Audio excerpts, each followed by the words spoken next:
Jason Harston, Smisha Almad, Nian Olson, Ich Anna Mór Mari Katriana.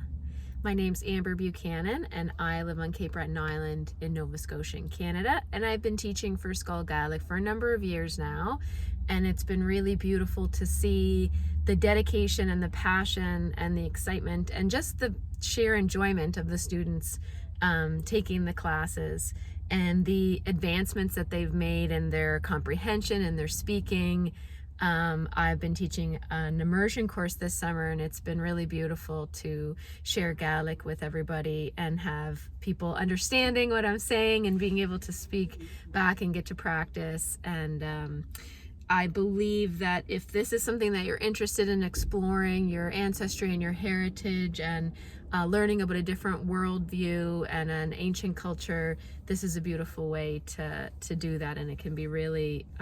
really satisfying and really joyful. So Taigh Mhóir, hopefully I'll see you at a course in the future.